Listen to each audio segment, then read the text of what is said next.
Okay, so we are at, I think, the end stages of Seattle getting an NHL team. Um, Let us go ahead and take a look at this because this is pretty impressive stuff. Um, a son of the city's dynastic real estate families, David Wright says he's seen firsthand how sports combined a community together. His father, original Seahawks and Sounders owner. Uh, Basically, what's happened is this: the Seattle ownership team has grown, and they've got a former owner of the Seahawks Sonics in there, owner of the Sounders in there. They've got as many big names in there as possible to say, yeah, we're going to fund this. So Key Arena's last event is going to be a basketball game, I think, on October 5th, and then they're going to start tearing it apart on the inside. So the way that it works with the city of Seattle is this: there's not a whole lot of room for a new building. So they've decided to remake Key Arena from the inside, and they can't touch the roof because the roof is considered a historic site. It's weird. I wouldn't say it's that attractive of a roof either. It's just they've decided that's a historic site. Anyways, the Seattle bid is going to officially get made to the NHL on October 5th. To me, it seems like a fait accompli because the NHL wants to get into Seattle. The Key Arena is in a perfect spot in that city, very central, and it's a beautiful area of the city, kind of crowded, a little cramped, but it's a beautiful part of the city. And the ownership group has now got the okay to go ahead with all of their remodeling of the arena. $700 million is the current amount that it's going to cost. It may end up costing more than that. 9 times out of 10, when you start out a project of construction, it ends up costing a lot more than what you initially may quote. And I think that'll happen here too. But the city of Seattle is on its way to an NHL team. Interestingly enough, too, they're also talking about building a practice rink, Seattle Center, and it will have 3 rinks in it, is the plan. And that would increase the amount of ice surfaces in the Seattle metro area by a lot. Seattle is clearly a city that was not happy with losing the Sonics. The NHL can step in here, bring in their team, and I'm telling you, there's nothing wrong with this logo. Anyways, the Seattle Thunderbirds have always done very well, and Seattle is ready for some hockey. So if you add that practice rink, well, look what it's done for Vegas. The practice rink has been fantastic for Vegas. So if Seattle can come out of this with pulling off something similar, where they get a practice facility that has all the amenities that the one in Vegas has, and it's this sort of a hub for certain people in the community, you're set.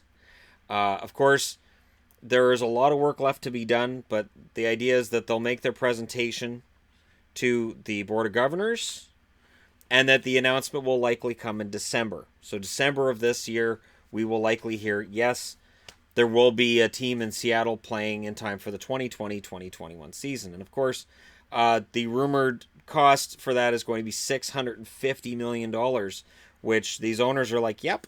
They've got enough guys on board right now that have a lot of money that the cost of the expansion fee shouldn't be a big problem. When I see a large group of guys all get together as owners, I do worry about problems coming up later. Should one of them decide to make a power play to take the team from the other guys, or one guy decides to sell off and another guy is, these kinds of things can happen. But for right now, it's a good look for the NHL that people like Bonderman are trying to bring a team to Seattle, that they're trying to get into NHL ownership circles. And I really think it's just a matter of the NHL going ahead and rubber stamping it. They said the last time they were asked that there was a lot of work to be done by Seattle. It would appear that Seattle is on the way to getting all of that done. The practice arena is huge. Rebuilding Key Arena on the inside is going to be huge.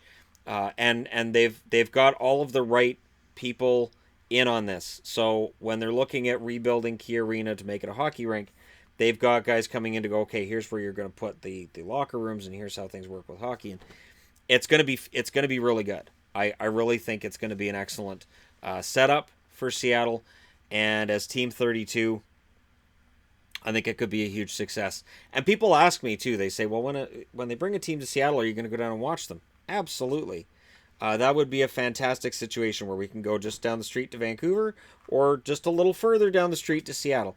it's an hour to get to Vancouver, and it's about 4 hours to Seattle, but it's just down the street for us compared to, say, Edmonton, Calgary, or anywhere else. So, yeah, it would be really nice to have a couple of different options for teams you can go and watch.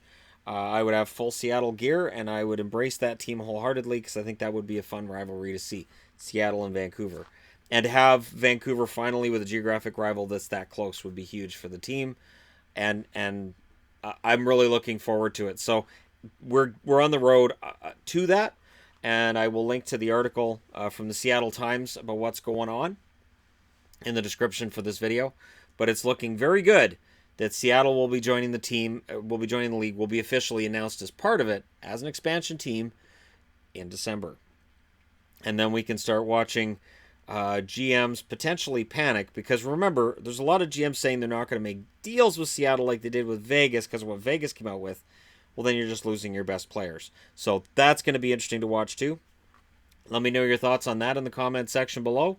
Who you think they could end up with? What kind of players are they going to get? What kind of team are they going to have? What goalies do you get if you're not making deals with anybody? You're saying, all right, well, one of your two goalies are ours. What does that do to potentially, say, Colorado? Is Colorado going to be in a situation a couple years down the road where they're losing an excellent goaltender? Either way. So, again, we can start speculating. It'll be wild speculation, and I'd be interested to know yours. Don't forget to hit like and subscribe if you're browsing your way through. You just happened upon this video. And I don't have a Seattle hat, so I went with Deadpool, which was filmed in Vancouver, which is close to Seattle. Anyways, I don't have a Seattle Seahawks or Seattle Mariners hat either, so I didn't have anything Seattle to throw on my head. But thank you guys so much for watching, as always, and I'll talk to you again soon.